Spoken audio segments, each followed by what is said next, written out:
Good day, everyone. We are the group two, and we are going to report the assessment in learning two.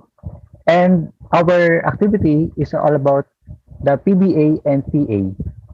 Objective of this group two is to use the PBA, the difference between PBA and TA in learning teaching. Okay, so I'll start the report. Concept.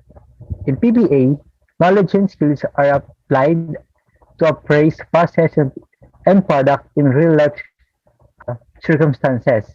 So in PBA, which is this is the concept of the whole activity of the lesson of the objective in the classroom. So which means in the performance base, it is based on how students act and show her skills and knowledge through real life situations. In traditional assessment or TA, to assess the learning of this of the students through test papers. That means the students measure the knowledge through tests, quizzes, and other test paper assessment, which means it is include the measure the or it is measure the knowledge and skills through paper. In PBA, it's measure and the skills of the students in the process of which is role playing or other performance based which is showcase of the students or they showcase her skills and talents. Thank you. So I am Johanna Rialon and I will discuss about what is measured, the difference between performance-based assessment and the traditional assessment. So performance-based assessment measures the student ability to apply skills and knowledge from a unit or a set of study, which it is usually directly assess the competencies of the learners by a given task with a standard using, for example, a rubrics and use their higher order thinking skill in order to the learners to have an opportunity to demonstrate what they have learned and apply it in a real life situation to create a product and and complete a process. So basically, performance-based assessment is required a student to perform a task or generate their own responses, while traditional assessment measures student score and intellectual ability. So traditional assessment is more focused onto the direct product of the assessment rather than the learning process of the student. It also assesses student their low-level thinking skills by orienting them only to memorize and recall the knowledge. So by the use of some written documents such as quizzes and exam, it is measured how the student have learned. So next. So, good day everyone. I am Krishna Marto. Now, I'm going to discuss the advantages of performance-based assessment. So, to start, performance-based assessment assess complex and higher level of instructional objectives. So, ito yung ini-indicate what the learners will be able to do pagtapos ma-complete yung instructions. We usually do that kasi that's why we have activities, di ba po, after lesson. So, through demonstrations or the performance of students, we will know what knowledge or skills they need to be gained, di ba? For future educators, katulad namin ay dito through performance-based assessment, malalaman natin yung ano yung i-prepare natin sa mga students natin na yung knowledge at skills na dapat ni students. So second, reflects the real world task. So yun, sa real world text naman, in performance-based assessment naman, students align to real world challenges. One day kasi, when they become an adult, their careers focus more on performance-based. Sample na lang is when they demonstrate the skills you have, the demonstrate mo yung skills you have learned. For example, it may be written. Okay? Kasi there are some skills naman that para ipapaglaki mo or paglaki ng bata ay may experience ka na. For example, yung career mo is for bookkeeping.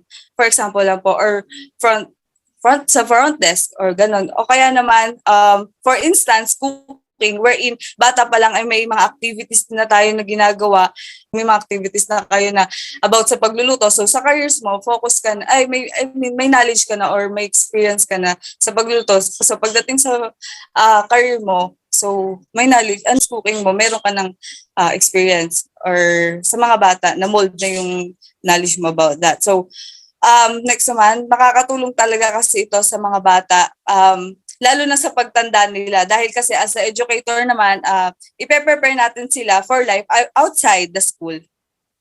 Encourages students to move beyond the one correct answer mentality and provides evidence of students' depth understanding of the topic. So kasi performance-based tayo assessment. Kasi the learner carry out an activity in order to demonstrate their learning. Kasi assessment, di ba, checking the learning of the students. So through in actual demonstrations or performance, demonstrate what they have learned from the class.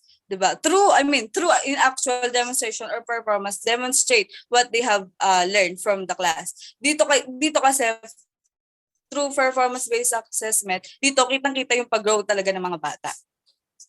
That is all. Hello, my name is Princess. I will going to discuss the advantage of traditional assessment. First, it evaluates the learning and retaining capacity of child. Kasi mapapansin natin, nung nasa elementary pa lang tayo, kung ano yung mga binibigay na mga keyword ni teacher, kung ano yung mga ine-emphasize niya dun sa lesson, yun yung commonly na lumalabas sa mga test paper natin, sa mga quizzes natin after ng discussion. So, dun papasok yung retaining capacity. Kung napagka sa quiz ba is nasagot ni students yung kung ano yung pinapahanap ni ma'am o kung ano yung rene-refer niya dun sa quiz niya. So, then it analyze how much the provided materials or syllable has been acquired by the students. Kasi mapapansin natin na kung yung students, kung nag-retain sa kanya yung knowledge, meaning makakakuha siya ng mataas na score dun sa test, sa different kind of test na ibibigay ni ma'am. So, quizzes ba na ipapresent sa atin ni ma'am.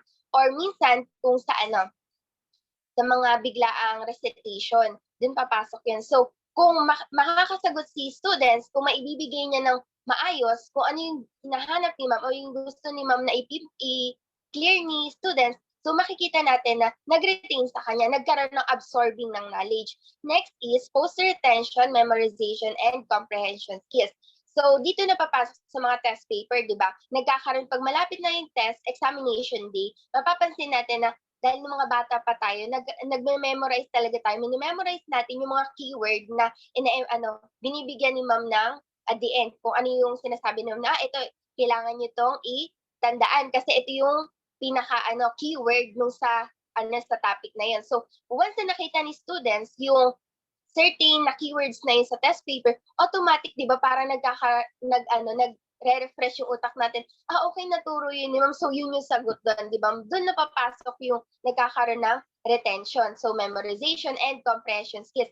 Sa comprehension skills naman, doon napapasok yung summarization, sequencing, comparing, and contrasting. So, sa sequencing, commonly, ginagamit naman natin siya sa mga, kunyari, yung mga, order, kunyari sa planets, di ba, sa science, yung order ng mga planets, kung ano ba yung sunod-sunod nila. So, yung comparing and contrasting, pwede naman tong gamitin ni teacher pagka ang tinuturo niya is, kasi kino-compare natin yung magkaibang, kunyari, magka-synonyms ba sila, kung i-compare natin kung parehas ba sila or magkaiba ba sila ng meaning, ganun.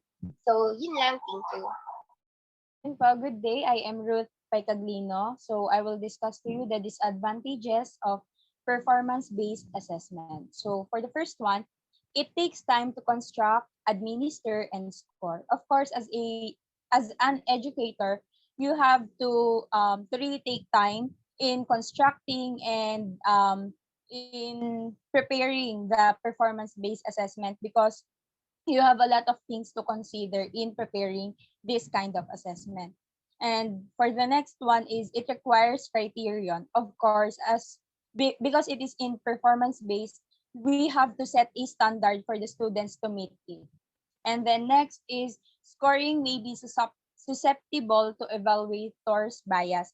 So of course, in performance-based assessment, since the educator is the evaluator, it may be biased for some students. So ito dapat yung pagkaingatan ng mga mag-e-evaluate na hindi siya maging biased for the students.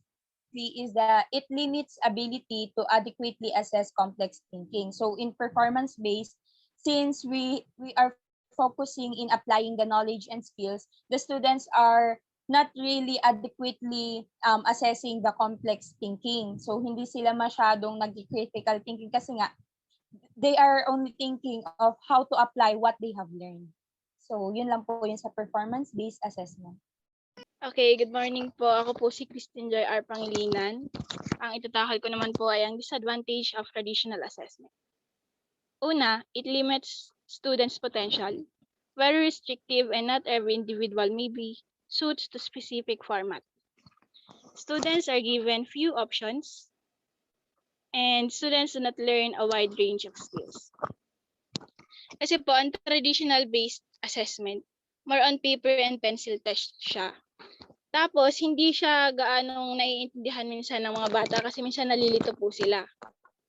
Tapos, minsan pa, dahil nga naka-focus lang sila dun sa test papers, hindi nila na-develop yung iba nilang skills na kailangan. Halimbawa, syempre pag exam, isip lang ang papaganahin mo. Hindi ka pwedeng communicate. Ayan, hindi sila nakakapag-communicate sa iba kapag nag-e-exam. Focus sila sa isang bagay lang. Tapos, yung mga options doon, minsan nalilito sila na hindi nila alam kung alin yung pipiliin. Yun yung nagiging disadvantage ng traditional assessment. Okay, moving forward, I am Jeremy Perez Vasquez, and I will be the one who will discussing about the assessment method that is applied in performance-based assessment. The first one is rubric. It is scoring guide or criteria for students' performance expectations. And the second one is portfolio assessment, which is a collection of activities of the students wherein they can also reflect on their work for evaluation. The third one are the debate, role plays, and class presentation. It innovates ideas of the students. They can also collaborate, cooperate, and brainstorm. And it is also a way to develop their confidence. And the last one, the fourth one, is projects. It is alternative to tests, which students can showcase their higher order thinking skills. And for the next reporter, she will be discussing about the assessment methods that are used in traditional assessment. Let's hear from Ms. Naya. So for the assessment method of traditional assessment, we have quizzes, long tests, chapter tests, unit tests, and standardized tests. So here the students will answer through paper or writing in paper, and with fill in the blank, circle your answer, identification, or match the correct answer. And sometimes yung mga students dito ay kung ano yung sa mga pinag-aralan nila ay tinatandaan na nila yung mga mahahalagang salita, or they have keywords for them to remember at madaling makapagsagot sa mga test.